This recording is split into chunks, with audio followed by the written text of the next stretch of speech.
Assalamualaikum warahmatullahi wabarakatuh. Alhamdulillah, segala puji bagi Allah Subhanahu wa Ta'ala. Solawat dan salam selalu tercurah kepada baginda Rasulullah Shallallahu Alaihi Wasallam.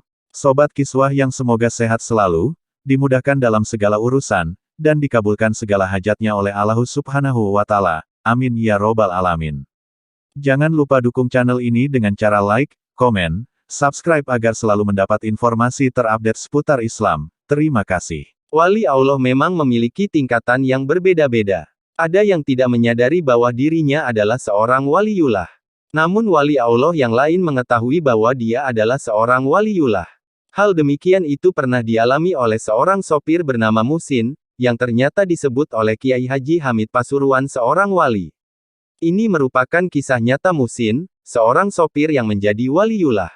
Sebelum menjadi pengasuh pondok pesantren dengan jumlah santri ribuan, Musin adalah sopir pribadi seorang juragan di daerah Malang, Jawa Timur. Suatu hari Musin diminta majikannya yang bermukim di Bululawang untuk mengantarkannya ke daerah Pasuruan, Jawa Timur.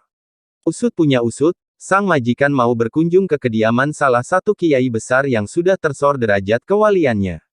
Sebagai seorang sopir yang baik dan rajin bekerja, Musin mengantarkan sang majikan menempuh perjalanan sekitar 1 jam. Akhirnya mereka pun sampai di pondok pesantren Kiai Hamid bin Abdullah bin Umar di Pasuruan, Jawa Timur. Musin tidak mengantar majikannya masuk ke dalam ruang tamu sang kiai. Sebab sebagai seorang sopir ia merasa sebaiknya menunggu sang majikan di luar saja. Namun ternyata Mbah Hamid tidak mau menerima majikannya apabila si Musin tidak diajak masuk ke ruang tamu. Akhirnya sang majikan menghampiri Musin dan memintanya untuk masuk. Kiai Hamid tidak mau menerima kedatanganku kalau kamu tidak ikut masuk, ujar sang majikan kepada Musin. Mendengar ucapan majikannya itu, Musin pun terheran-heran. Ia bertanya dalam hati, kenapa kiai itu tidak mau menerima majikanku kalau aku tidak ikut ke dalam. Akhirnya sang sopir itu pun ikut masuk ke ruang tamu menemani majikannya. Melihat kedatangan Musin, barulah Kiai Hamid menyambut para tamunya tersebut. Saat mengobrol tiba-tiba Kiai Hamid bertanya kepada Musin. Amalan-amalan apa yang kamu jalani selama ini? Tanya Kiai Hamid. Musin menjawab, ia hanya menjalankan amalan-amalan yang dilakukan masyarakat pada umumnya. Tadi Mbah Yai kenapa menolak kedatangan saya ketika saya masuk sendirian ke kediaman Pak Kiai? Tanya majikan kepada Kiai Hamid. Anak ini akan menjadi wali dan akan memiliki pondok pesantren yang besar.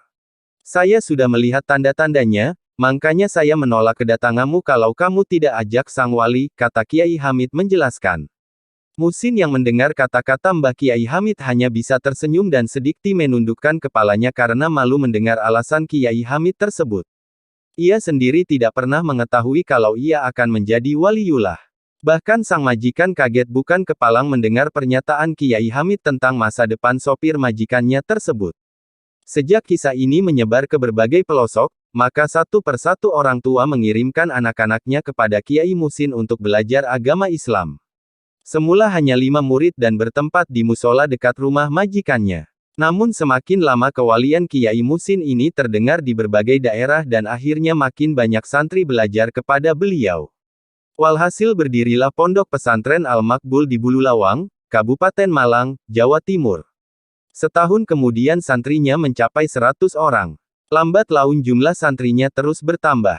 Hingga saat ini jumlahnya mencapai sekitar 10.000 santri. Rupanya Kiai Musin menjadi waliullah bermula sebagai seorang sopir yang selalu takut kepada Allah dimanapun dia berada. Tak hanya itu Kiai Musin juga tak pernah meninggalkan sholat 5 waktu. Itulah kisah kewalian Kiai Musin yang terbongkar oleh Kiai Hamid Pasuruan.